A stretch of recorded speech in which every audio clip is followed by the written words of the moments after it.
ঢাকায় জামদানি শাড়ি কিনে দিতে হবে। ঠিক আছে, বিকেল বেলা তোকে ঢাকায় জামদানি শাড়ি কিনে দেবো। এই আব্বা, শুধু মাকে দিলেও হবে না, আমাকেও দিতে হবে।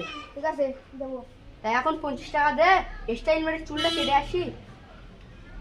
এই কই গো, 5টা দাও, তোর চুলটা কেটে দেই। এই আব্বা, তোর স্টাইলে আমি কাটবো না, আমি সেলুনে গিয়ে স্টাইল মারবো। এই লে 100 টাকা, যা দোকান থেকে টাল করে চুলটা কেটে আয়। ডাল না, স্টাইল। ওই হলো, তুই যা।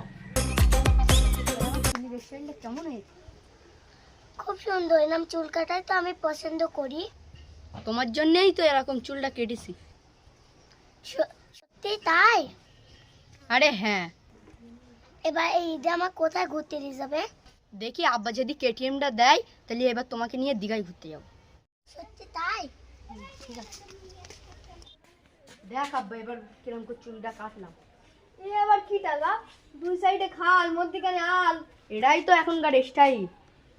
এখন আমার এই স্টাইলটা দেখে 10টা মেয়ে লাইক করেছে। তাই? হ্যাঁ। লে তুই রেডি হয়ে নে, এক্ষুনি জামা প্যান্ট কিনতে যাবো। ঠিক আছে আব্বা। দোকানদার, এর ঢাকায় কম দামি শাড়ি দেখাও তো। দেখো। ওগো, এত কম দামি শাড়ি দেখাচ্ছ কেন? উনি তো বললো ঢাকায় কম দামি। আরে ও কি তো জানে নাকি ঢাকায় কম দামি না, ঢাকায় জামদানি। ওই দাও, ওই দাও, দাও।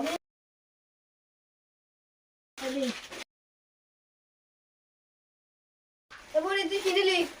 লেহেঙ্গা। তোর সাথে আমি কোনো কথা বলা দাঙ্গা। আর তুই কি দিলি? আমি এই স্টাইল প্যান্ট। ও দোকানদার, এই ছেঁড়া ফাটা প্যান্টে তুমি আর টাকা দেবা না ফিরে দেবা? এখনকার স্টাইল তো এই। এটা আবার কি টাল? এর দাম কত? 500 টাকা। 500 টাকা এই ছেঁড়া প্যান্টের? তাই তুই নিয়ে দিলি। কত টাকা হয়েছে বল? 245 টাকা। তাহলে 3000 টাকা। আর কত টাকা হাতে আছে? 50 টাকা। 50 টাকা কিছু হবে না? হ্যাঁ, জানি হবে। তো তাই একটা দাও। এসব বাচ্চা।